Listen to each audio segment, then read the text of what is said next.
Good morning. My name is Douglas Griffin. This is my Sunday school. We're in the book of Exodus. We've been in the book of Exodus for a while. We're starting chapter 21 of Exodus. Um, God has brought the children of Israel out of Egypt, brought them to Mount Sinai, and now he has to re-educate them. They've been in, where have they been? They've been in Egypt for a couple hundred years, and they have Egyptian thoughts, ways of life. A lot of them, that's all they know. That's all their children know. That's all their children's children have known. That's all they know. Again, they don't have a Bible. They have stories from Abraham, Isaac, and Jacob. But for many of them, that was 400 years ago.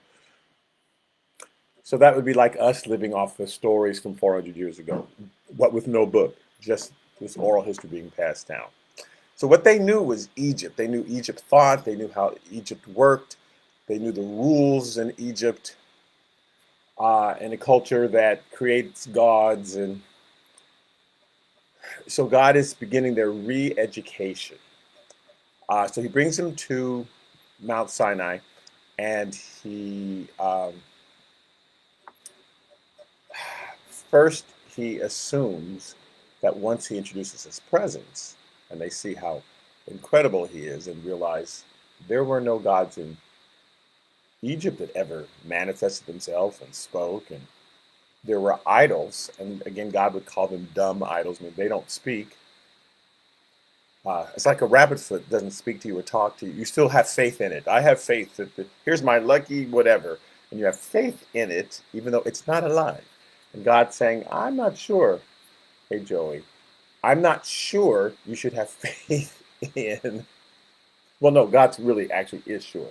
This inanimate object that can't speak, that it's not alive. So he shows up all big, powerful, um, and they're supposed to be aware, like we're facing God and we're not worthy. I'm not worthy, which is like a joke in a lot of movies. We're not worthy, but that's what you're supposed to think. You aren't worthy to stand before God who created the universe, and so the natural reaction, good morning, is to we should build an altar. And so the first thing he teaches them is how to deal with this. When you make an altar, make sure that um, don't make any other gods. I've got to be the only gods. He says, and you offer your burnt offerings on it, but make sure that you have not used stones that you have chiseled on and shaped and formed, because it can't be about your work. It has to be, this is God's. God made that stone. You put it together. And then he had to invent underwear, because when you walk, if you make it up high, which you're going to do it, I just know who you are, because you want everybody to see you. You can't, if the wind blows, and then you just go crazy. So, so later on he invents underwear. So now, Exodus chapter 21, verse 1. After he's explained the altar, he's going to give the rules. That's how everything should operate. Um, these are baby rules, I'll say, in that way. When you are teaching a baby to eat, he's in the high chair, you've got the baby's hands, and you're trying to explain that food goes in the mouth. They don't even understand that. Oh, here's some more stuff that I can grab and throw. And you're training them, uh, and they've got a bib on, and you're guiding their hand, because that's all they can handle right now. Eventually they're going to sit at a table and have a plate, but they can't handle a plate. Eventually they're going to have a knife and a fork. You can't put a knife and a fork in front of a baby. They can't handle that. They don't understand what it is. So the rules that you have for the high chair are not the same rules you have for the table, even though eating is the goal. They got to be more mature. Okay, now you can handle this, and I can explain how you cut your steak and cut your meat. Eventually, they learn about, oh, that food that comes out of the refrigerator, you have to cook it first. And you might even teach them eventually how to cook their food. But you're not going to teach a baby, hey, baby, let me take you over to the oven and teach you fire. Because they don't, what is fire? Oh, it's so pretty. Let me lay in it. Oh, that oven, let me hide in it. So they're not ready to learn that yet. And I'm telling you, the children of Israel, we can't look at these laws and go, oh, the way he taught them, that's for all time. God said back there that you should have slaves, and so therefore there's nothing wrong with slavery. There, so and that's one of the first things that he gets into, which I'll explain in a little bit. But um, the, what I'm teaching you now as a baby is not what I'm expecting you to be as an adult. I'm not expecting you to sit in a high chair and just pour out your food on a tray and you grab it. But that's all you can handle right now. At some point, you're going to learn, kids learn, oh, you go to the supermarket to get your food. Like, food doesn't just magically appear in the refrigerator. And, like, that's a thing. Like, what? Because you just think, oh, food just appears in the refrigerator. It's bottomless. And you just grab it and no. And then this crazy thing happens once you realize, oh, this food was alive. And because you think food is just steak just comes packaged like that, like your mind blown. Like, what? It's alive first, and then it's killed, and then it's sold, and then it's this whole. And so you may have to, at some point, if you live on a farm, go out and kill the food, and then bring it to your table. Not ready to handle it. A baby doesn't even understand the outside world. A baby knows my crib, my whole world is this crib and this high chair. That's all I understand. So trying to explain to a baby, here's a gun and a rifle. I want you to go out, shoot your food, bring it back, cook it, use the fire. Can't handle it. So what God is teaching, here's what you can handle right now, where you're at. But then as the world changes, as this gospel spreads, and more nations become aware of thou shalt not kill and steal, and as it spreads, then you can adjust your behavior accordingly. But there are still some don'ts, right? You tell the baby, don't stab mommy with that fork. Can't do that. Can't throw your food. Don't eat the spoon. Can't eat the spoon. You can eat the food in the spoon. So there's still some don'ts, even though the people are at a what I would call an immature level, right? There's still some don'ts, and so God gives us some don'ts. Do not kill. Do not. That won't work for you. So there's just. But other things, it's like, here's where you're at, and so I'm going to teach you how to navigate where you're at. Then as your community matures, then I'm going to give more laws with more detail to explain, well, now that you do this, and now you don't have to wear the bib. Of course, I still need to wear the bib, bless my heart. And now you don't have to sit in the high chair, and now you don't have, because now you can do this. Okay. So, Exodus chapter 21, verse 1 says, now these are the judgments, the Mishaim, the judgments which you shall set before them. The commandments, the things that they got to understand. And it's interesting that he starts with slavery. They were just slaves. That's what they were. And not even in the way that we quite understand slavery in America, what was happening 200 years ago, which was much more cruel but they were still slaves in Egypt. And although they had a place where they lived that was lush and green and wonderful, and then they would come and work in the main cities, and then they would go home to and they'd eat leeks and onions and by the Nile, and they were, so we'd call it a job in Egypt, but they were bound to that job forever. So they went home, lived their lives, then they came and showed up and they worked all day, and then they went home, lived their lives, but they couldn't leave, right?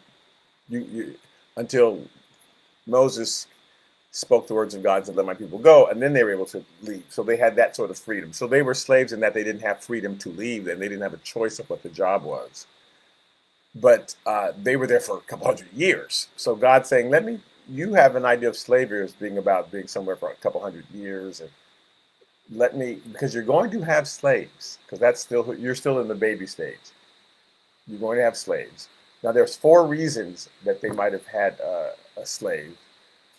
First, there could be a foreigner who was defeated in battle that they'd been told to take as a slave.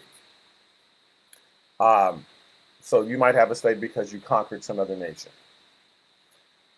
Secondly, you might have a slave because someone who is your brother, a fellow Israelite, might be have gone into bankruptcy, and actually that is the largest reason for slavery in this Hebrew world, was someone had gone into bankruptcy, and so uh, I'm going to work with you to pay off my debts, uh, and so the the third reason is similar in that you might, and they may use the word slave when they just mean servant, like you might work for somebody specific for on a specific project.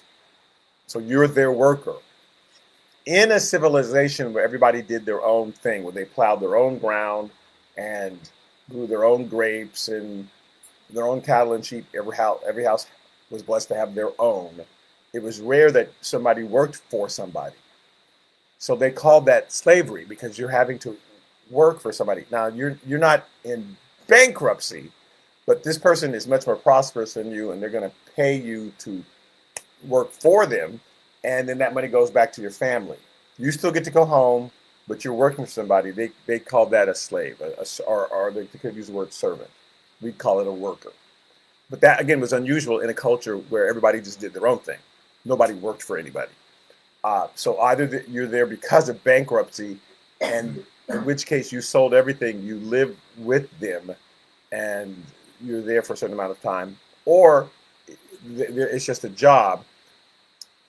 Case number four, and this is in an economy where manual labor is the commodity, where the stronger you are, the more valuable you were, because everything was about labor. Nothing was about brains. Um, in fact, the weaker ones, okay, you sit out and you watch the sheep all day, so the wolves don't take them. That's what David did. You just sit there and watch the sheep. You're no good. But the people who were strong, they, so women were not considered as strong as men, so they were in that society in that time period were less valuable, considered less valuable. So you might then sell your daughter into slavery in order to pay off a debt. So you personally might sell yourself into slavery, or you. Now, there's two reasons for this. Again, one is poverty, extreme poverty, and it had to be done before the girl was 12, and then she worked for them for 6 years. When she was 18, then she was supposed to marry the person. You're basically selling a wife to someone in order to pay off your debt. Or if you were so poor and all you had was a daughter, and you thought to yourself, that person could give them a better life, which we call adoption, right? That person can give my daughter a better life. That may be the other reason. It may not be extreme poverty, but poverty enough that they're going to starve to death. She's going to starve to death if she lives with me. Like this, I have 12 daughters. Let me get that up. So this daughter number 12, you're going to have to go with them. So these are the reasons why someone may end up as a quote unquote slave in this economy, which is different than in America. There were these vast tobacco fields and cotton fields, and it was all economics on the part of the slave owner, not on part of the slave, because these are mostly initiated by the slave himself. The person sells himself into slavery, or says, "I'll work for you," or "Here's my daughter." This is initiated the other way. I'm just going to make you a slave because I've got all this land and I needed taken care of. I've got all these tobacco fields or cotton fields or whatever the fields were, and so you've got to. It's not your choice, uh, and so it's a whole different. It's a different mindset, and God. Again, they're coming out of slavery in Egypt. It's like, so you've got a slave mentality. Let me first change what Pharaoh did, because you were there for a couple hundred years. So let's erase this whole idea that you have anybody for a couple hundred years. The first, it says, now these are the judgments which you shall set before them. If you buy a Hebrew servant, so this is either somebody you're paying off of their debt or they decided to work for you. But in this case, largely, if you're paying off their debt, they're declaring bankruptcy. Then he shall serve 6 years, period. And in the seventh, he shall go out free and pay nothing. So whatever the debt was, it doesn't matter what the debt was. This is Exodus 21, verse 2. You could only be in debt for 6 years. After, in the seventh year, your debt is cleared. You go out free. You don't owe anything so that you can start your life again. The idea of somebody being in debt for 10, 20, 30, 40, 60 years of their life and unable to function, God said, well, that's dumb. So after 6 years, your debt is paid off. I want to read a different version of this, not a different version, but in Deuteronomy, when Moses is summarizing all that's happened in the past 40 years. So Exodus is the very beginning of the 40 years. Deuteronomy is the very end of that 40 years in the wilderness where Moses is summing up everything. It says in chapter 25, verse 1 of Deuteronomy, it says, so at the end of every 7 years, you shall grant a release of debts, period. And this is the form of the release. Every creditor who has lent anything to his neighbor shall release it. So I lent you money, you haven't, whether you paid it back or not, released, done. He shall not require it of his neighbor or his brother, because it is called the Lord's release. Of a foreigner, you may require it, but you shall give up your aim to what is your claim to what is owed by your brother. So he's saying, if this, by there you can't even use the word foreigner, but someone, a rival nation that has attacked you or you've attacked them, and because there was a way that God was treating these other nations, because none of them were Judeo-Christian nations, none of them were following God's law and loving their brother, and they were, I have to kill you, and you're the enemy. And so if you went to battle, and for whatever circumstances, these people who are wanting to kill you, I'll spare your life if you're my slave. I won't kill you. Plus, you can't kill me. That's the deal. That person, God was saying initially, you can't just let them free, because they still might want to kill you. They may have a knife in their hand, oh, you're free now. Yay! I'll see you tonight around midnight with my knife. Or they may go back to that rival nation and say, let me tell you all about them. Here's what they live. Here's how they eat. Here's what they do. Blah, blah, blah. Because remember, this person has grown up in a culture that hates you. And so they may come in now that we know all their habits, thanks to you for studying for 6 years, now we come in, we'll slit their throats, right? So he's saying we're going to have a different rule. That's going to change, though, as the nations around you become more, quote unquote, civilized, more Judeo-Christian ethics as far as how they look at other people, because God's trying to teach, don't look at everybody as your enemy. And that culture, you speak a different language, you're my enemy. I wish we were different today. You are a different color skin, you're my enemy. You live in a different nation, you're my enemy, I hate you, I have to kill you. That was just the thought. Very tribal. I love everybody here, hate anyone else who's different than me. I must kill you. And so that's how they survived, right? I've got to conquer your land, and that's the only way I'm going to survive. I don't trust that my land will produce enough. I've got to conquer your land too and kill all of you. So that's what everyone did. So God's saying, we're going to have a different set of rules. The rules for how to treat people you have captured, and that's why they're your slaves, will evolve later. For now, don't let them go. But your brother, who 9 times out of 10, that's who your slave's going to be, is your own Hebrew brother who either decided to work for you to pay off a debt or literally went bankrupt and has sold himself to you. 6 years. That's it. So if it's a foreigner, they may have to. You don't just release them, but you shall give up your claim to what is owed by your brother.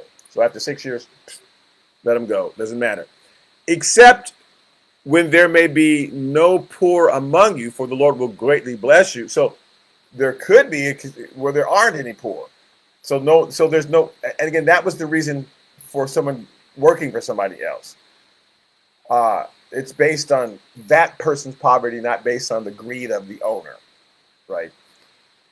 So the Lord may greatly bless you in the land which the Lord your God is giving you to possess as an inheritance. So there may be no poor. So in this case, none of this applies. Don't just go grabbing people and making them slaves. If there's no poor, then there'd be no reason for slavery.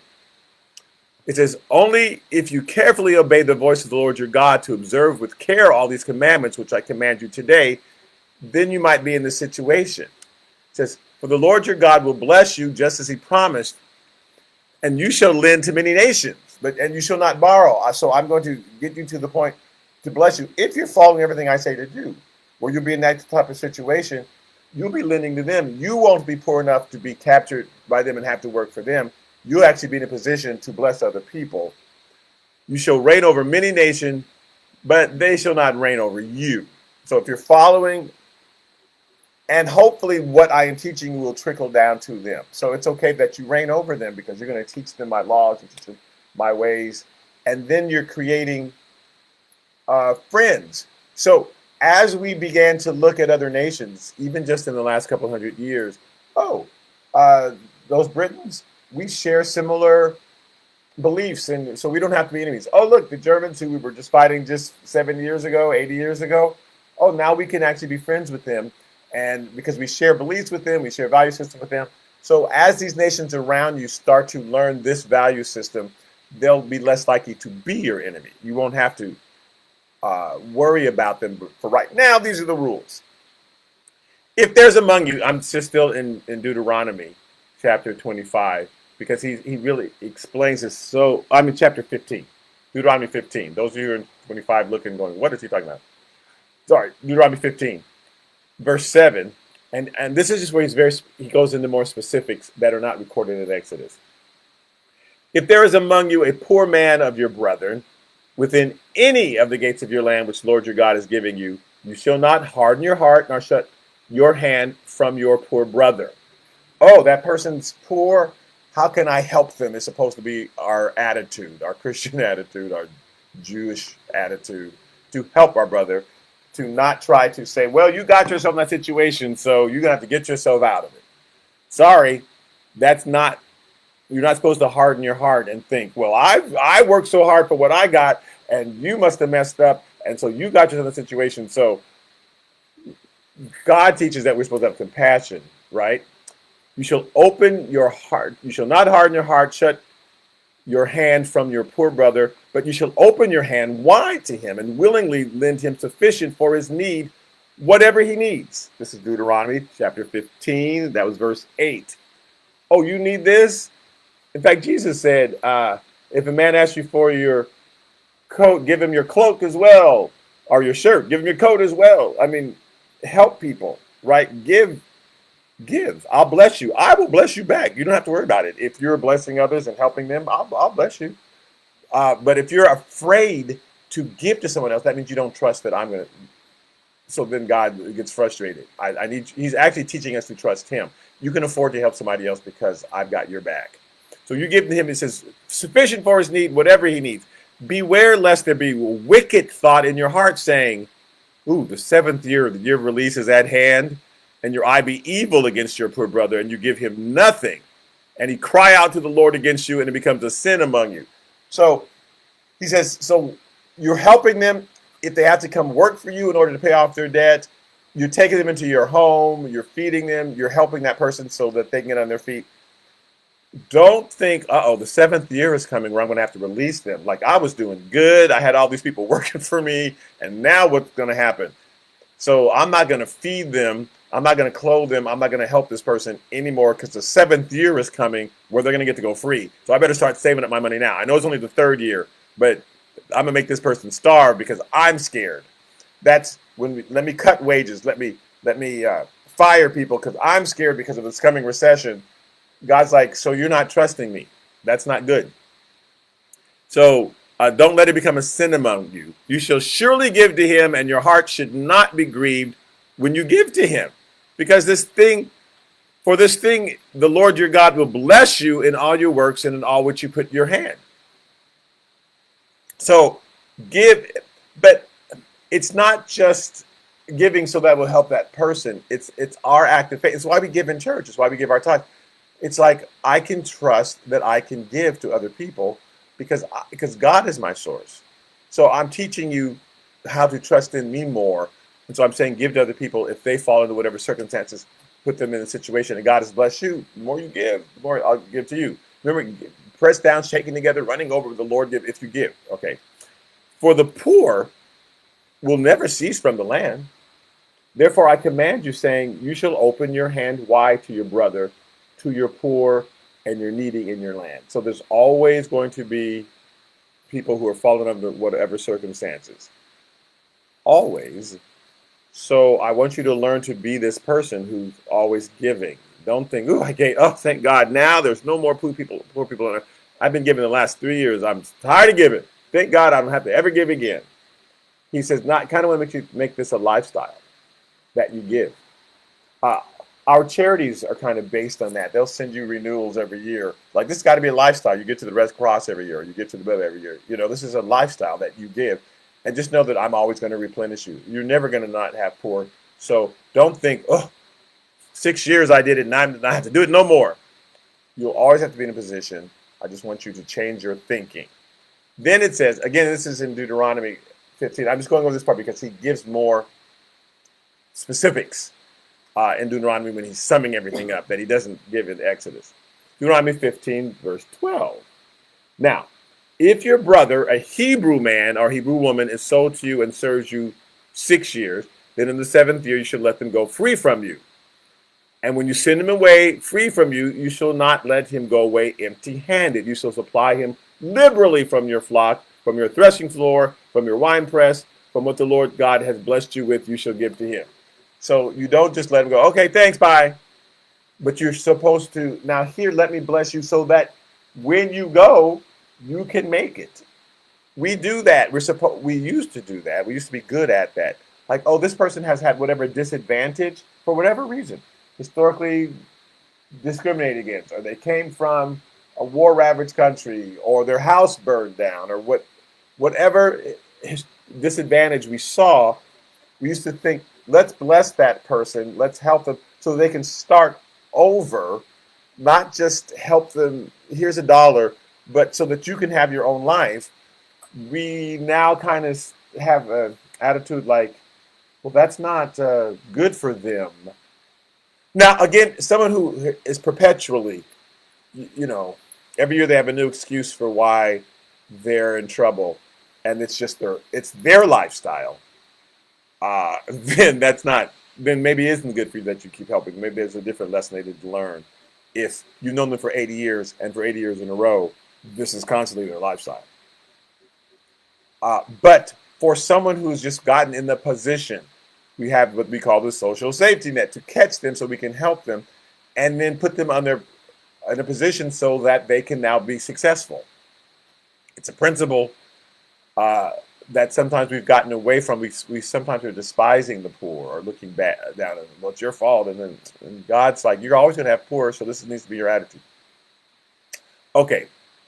So it shall not, I'm sorry, you shall give them. So you should remember that you were a slave in the land of Egypt, and the Lord your God redeemed you.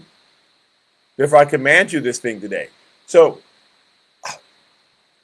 you got to remember that you were a slave. God bless you. A lot of people who have made it, who are doing very well, think that they got there on their own. Which is what they'll say. I read posts. I worked my butt off, and as opposed to God blessed me to be in this position. They want to take all the credit. Look what I did, and you haven't done that, and so why should I give you anything? Why should I give you my hard-earned money?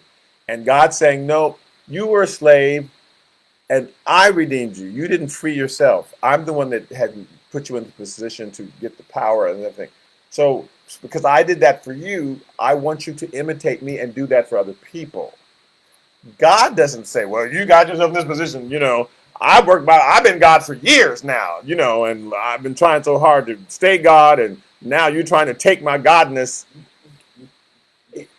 God just is merciful. And even when we mess up, even if it was in our fault, that's what mercy means. It's always our fault. We always messed up. We messed up. Whatever situation we're in, we messed up. We did something wrong. And God says, I don't care. I'm going to be merciful. So, yes, that person may have gotten themselves in a situation, but we're supposed to bless them and give them the opportunity to get out of that situation. And so he says, because remember, you were slaves, I redeemed you. And we need to all think to ourselves, God gave me the health to be in that job for 20 years, or God gave me the mind, or I wasn't mentally ill, or I didn't have all these other obligations. And so that's why I'm where I am, because God blessed me to be where I am. I didn't get here on my own. And so this person may need blessing also to get, to rise up. So God says, here's why you're doing this, because you were slaves. I just skipped to verse 18, Deuteronomy 15:18. It shall not seem hard to you when you send them away free from you. Don't make it seem like, oh man, but what am I going to do? This person was working for me and they were doing so well, and now I'm supposed to let them go and give them even more money and help them out. Yeah, it shall not seem hard when you shall send them away free from you, for he has been worth a double hired servant in serving you 6 years. So what he has done was so valuable. Then the Lord your God will bless you in all that you do. So I will say we were probably in error as Americans. God says 6 years is the longest you should have a servant, and then you bless them with two mules and 40 acres and a mule once you let them go. Probably where it's an error to not do that and say, okay, slaves, now that we're letting you go, here's your 40 acres and a mule. We didn't do that. And also, God said 6 years is the limit, so probably 240 years was too much. 240 years is wrong to keep people in slavery for that long. So we got to look back and say, well, but we got to say, oh, we were violating God's law for hundreds of years, and so we're reaping whatever comes with that. Now, so going back to Exodus 21, and also these are the laws. These are people who said, I'm in debt. I want to come work for you. I'm in debt. I'm going to sell myself to you. These are not the people that you've just kidnapped and made slaves. God didn't put a provision for that because that wasn't his thinking. So Exodus chapter 21, verse 3. So let me just change your thinking about slaves. God is saying, you were in Egypt all that time. A couple hundred years you were there. I don't want you to think that slavery is supposed to last for a couple hundred years, 6 years, and then you bless them. If he comes in by himself, so once you let him go, there's 3 rules. Exodus chapter 21, verse 3. If he comes in by himself, he shall go out by himself. So if it was just some man who came in, or woman, just let him go. If he comes in married, then his wife shall go out with him. You can't keep the wife. Sorry. Got to let them both go. But if his master has given him a wife, and she has borne him sons and daughters, the wife and the children shall be his master's, and he shall go out by himself. So let me explain that. And you just have to read Genesis, Exodus, Leviticus, Numbers, Deuteronomy to know that in this case, I've got a servant, and then I've captured someone from another country. They've attacked us, and instead of killing them all, I've decided I'll be merciful to this person, make them my slave. So I've taken this woman, and I'm mating him with this Hebrew man. That foreign woman, that rival, that enemy woman, in that case, God's saying, just because you let the man go doesn't mean you can let that slave go from this other culture, from this other, because they're the enemy, and for all the reasons I gave earlier. Now, what he does establish, though, is that the children, because they're both their children, it's the man's children, it's the wife's children, even if she's a Babylonian, whatever, and God was so against, because again, at that time, the people from the other cultures believed in sending their children through fire, and they worship all these gods, and they believed in all sorts of crazy stuff. He just, like, I'm trying to teach you my ways. You don't have a Bible that you can read every day, but you certainly can see these activities every day. You see those other nations doing these crazy things, and that's what you're reading every day. And just me showing up and saying this from the cloud, and then you never hearing it again or meditating on it again, they're going to win. Because that's what it's like. Yeah, I read my Bible once a year on a one day for an hour, but I watch television all the time, and so that's out of balance. Like 23 hours a day, I'm watching murder shows. But the Bible says don't kill, but I only read that once. Well, my mind is feeding off of what I put in it for 23 hours, and there's no balance to it. So until I can conquer these other nations, God is saying, and they become more Judeo-Christian in how they think and look at people, I don't even really want you to bring them in. But if you do, and you marry them to your own, even the kids have to stay with the mother. Now, he's establishing one thing, that the kids, you trace the kids to the mother. He did that in Genesis 21:10 when Hagar was kicked out. Abraham's son, Ishmael, had to go with the mother. The child goes with the mother. And that's how I want you to trace it through the mother. I want you to trace it through the mother. I want you to trace the lineage through the mother. He's doing this on purpose because way a couple thousand years later, when Jesus comes, their culture wants to trace the lineage through Joseph. But one of the writers traces the lineage through Mary. And that's the lineage that is actually correct. Joseph's lineage was cursed. One of David's descendants was cursed, and it stays under the curse. And I want you to trace it through Mary. I want you to look at Jesus through Mary's eyes and her lineage, because she is part tribe of Judah, part tribe of Levi, and there's no curse on her line. So he's just trying to get them used to thinking, when you think of a child, what makes them the child? The mother. So let the child stay with the mother. That's a physical example of something I'm going to be trying to teach you later. But if the servant has married this foreign woman, this enemy woman, and is in love and says, I love my master, I love my wife, I love my children, I will not go out free, because since you're going to keep them for a while, and again, God had them keeping these enemy people for a while. It was going to be a while before you can actually have somebody from another country staying with you and not be afraid that they were going to slit your throat. Because again, they were trained to be the enemy. They were trained to be, we hate that nation. But so you can't just let them run free. If the man decides, I want to stay, I will not go free, then these are the rules. Now, there are male and female servants who might be under the same, because right now he's doing it in Exodus from the point of view of the guy, but in Leviticus, he does it from the same point of view of the, so it wasn't always a man, sometimes it was a female that was a Hebrew servant, right? In Leviticus chapter 25, verse 44, it says, and as for your male and female slaves, whom you may have, from the nations that are around you, from them you might buy male and female slaves. Moreover, you may buy the children of the strangers who dwell among you, and their families who are with you, which they begat in your land, and they shall become your property. So it could have been you had a female servant, and you married them with a male stranger from another land, or you may have a male one. So in Leviticus, he just gets more specific. And you may take them as an inheritance for your children after you, to inherit them as a possession. They shall be your permanent slaves. But regarding your brethren, the children of Israel, you shall not rule over one another with rigor. So again, these nations who are your enemies, these nations who they might, for the time being that we're in the wilderness. Again, I just want to speak to the baby in the baby chair. While you're sitting in the baby chair, I can't give you a knife and fork.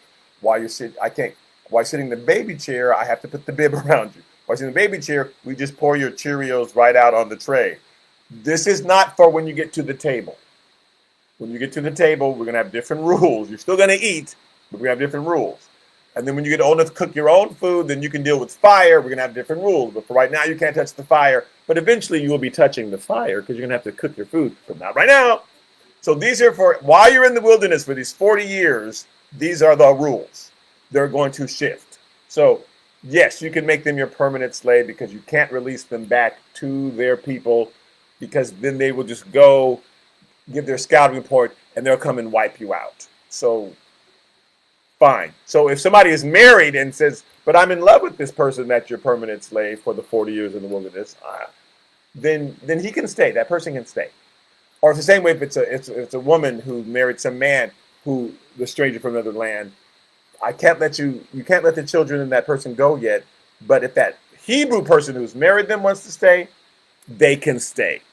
So in Exodus chapter 21, verse 6, it says, then his master shall bring him to the judges.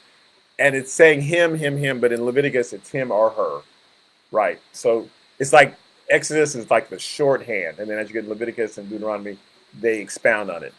So then his master shall bring the person to the judges, and he shall also bring him to the door or to the doorpost, and his master shall pierce his ear with an awl, and he shall serve him forever. So that was the sign. Eventually we have like, oh, look, here's my wedding ring. That's the sign now. This wedding ring is the sign. But at the time, it was ear piercing, and you wore the little earring, and that was the sign that you belonged to whoever. Okay. Exodus 21, verse 7. And if a man sells his daughter to be a female slave, she shall not go out as the male slaves do, because there's a whole other reason she's been sold. So the male slave, this is talking about Hebrew. He says, I need to support my family, so I'm going to work for you for 6 years. Or he says, I'm totally bankrupt. I'll be your slave for 6 years. You can just let him go. He can go out. But if a man has sold his daughter, you're actually selling her in marriage.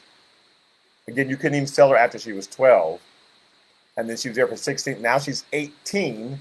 And now that she's 18, here are the rules for that. You can't just let her go free because she literally was sold to be a concubine or to be a wife. So if that's what's going on in your baby chair culture, again, different rules later. When you get out of the baby chair, sit at the table. But your baby chair culture, here's what I can give you.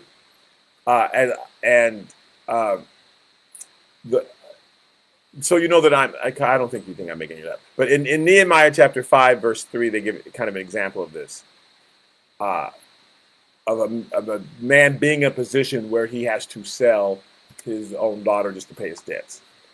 There were also some who said, this is in Matthew chapter 5, verse 3, when they came back after they've been taken off into bondage because they didn't follow these rules, and they've been taken off into bondage in Babylon, now they're coming back into Israel because they didn't do what God said to do. Because there were some also who said, we have mortgaged our lands and vineyards and houses that we may buy grain because of the famine. Like we had to sell everything. So now we don't have anywhere to live. We don't have any lands. We had to eat food. And now we have no means. We are homeless. We have no means of making money.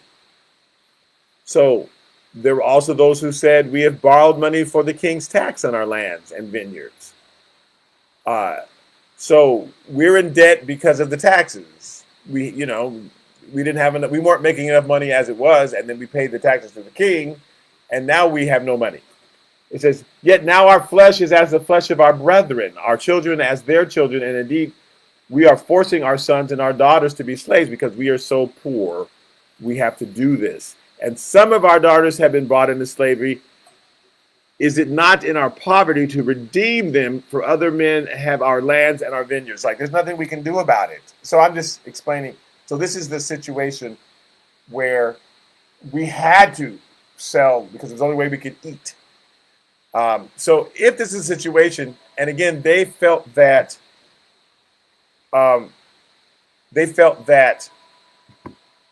women just weren't as valuable because you have to be strong, and if you can't be strong in this economy and plow the land and do all these things, that's how their thinking was, which is fine. I mean, I don't mean it's fine. I'm just saying that's where they were. That's not where we are.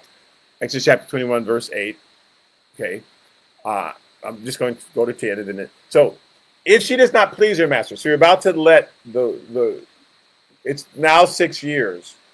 She's no longer a slave, but she's 18, and now she's ready to marry the master because that was the deal. This is going to be a better life for you. You're going to marry that guy, and then if you had stayed with me for the past 6 years, you would have had nothing to eat. So, in exchange for having something to eat, marriage. But what if now that she's 18, the master's not interested in her anymore? I know I was supposed to marry her when she's turned 18, but I'm not interested. So, Exodus chapter 21, verse 8. If she does not please her master who has betrothed her to himself, then he shall let her be redeemed. Then let her go. You can't keep her as a slave. You either marry her or let her go. He shall have no rights to sell her to a foreign people. You can't make money off of her. She's free. You should have married her. If you want her, you should have put a ring on it. No, I'm kidding. So, he shall have no right to sell it to a foreign people, since he has dealt deceitfully with her. She's working for you all this time because you're supposed to marry her. And if he has betrothed her to her son, if that's, I bought her when I was 70 years old. I had to make it that high because men will marry these young women and they're 90. I don't even get it. But I bought her when I was 70 years old. I bought her for my son. So if he has betrothed her to his son, then he shall deal with her according to the custom of daughter. Treat her like your daughter-in-law then. And bless her. It's been 6 years. Give her a dowry. If she was your daughter, you'd have to give her a whole bunch of stuff so that when she went into marriage, she also brought something to the marriage. Treat her the same way. If he takes another wife, then he should. So if you decide to have two wives, now, again, I'm just saying this is baby chair rules. In the baby chair, we pour your cereal on the tray, you wear a bib, you can't touch any of the utensils. But this is not for later, because we know. So if he takes another wife, he shall not diminish her food, her clothing, or her marriage rights. They translated it marriage rights, and I'll explain that in a second. There's three things you can't change. In Matthew 19, Jesus says to them, Moses, because of the hardness of your hearts, permitted you to divorce your wives, but from the beginning it was not so. So this is not how God designed it. This is how God's have to deal with. This is where you're at. This is who you are right now. I didn't design Adam and Eve. I didn't say, oh, hey, Adam and Eve, by the way, there's a tree that has a whole bunch of divorce papers. Just grab it when you feel like it. That's not how I originally designed it, but that's just where you are now. So, okay, that's where you are. Here's how we'll deal with it. But don't think like, well, that's how God always wants it or God had planned it from the beginning. So, okay, them taking another wife was not God's original plan, but that's where they're at because every culture did it. So if you decide to take another wife and now she becomes your concubine, you're not kicking her out. It says they'll diminish her food. You still have to give her food, clothing, and habitation, a place to live. None of that changes. None of that changes. Exodus 21:11. And if he does not do these three for her, then she shall go out free without paying any money. She didn't own a thing. So if you can't provide her food and clothing and a place to live and give her full rights, just like as though she was also the wife, then let her go free. So next, which I won't get to today, he says, now let's talking about killing people. But I just had to deal with slavery first because you came out of slavery and the Egyptians didn't have rules like this. The Egyptians, so you might have you're going to have slaves, you're going to have poor, and again, 6 years of somebody working for you. They use the word slave or servant. They translate it slave. But it's basically 6 years of somebody working for you. And then when they stop working for you, you bless them and then send them on their way. You're going to do that because there's going to be poverty. That's the reason people are so poor. That's why we have bankruptcy laws. So people can start over. They can, okay, I got in debt. Boom, now everything's erased. Boom, now I can start over. We have poverty laws. These slavery laws were for that reason. Just so people can pay off their debt, and now you start over brand new, your debt's gone, so that you can live your life and not be under stress and always be in debt to somebody. I want the economy to thrive, and if you're not in debt, in fact, economies that have bankruptcy laws are actually more vibrant than those who don't. People take more risks, they take more chances, they start more businesses because they know if it all fails, there is a safety net. Economies where people are afraid to take chances, but they're afraid to, because, oh, what if I go, then those economies are more stagnant. And also people still end up poor. They still things happen, but there's no safety net to help them when they do. So you just create this permanent underclass. The idea is let's create a way up for people to, again, God came up with it. Release them, bless them, and now they can build their lives. So just telling you. And I would say, well, that's just a wilderness law too about helping people once they're poor. Except God says you will always have poor for all generations. So this is something that goes throughout all generations. As far as helping your brother because they're poor and understanding that God will meet your needs. Okay, so I'm all done with that. We will go back. Murder starts next week. Murder, he wrote. And on Wednesdays, we're in the book of John, where Jesus is preparing his disciples.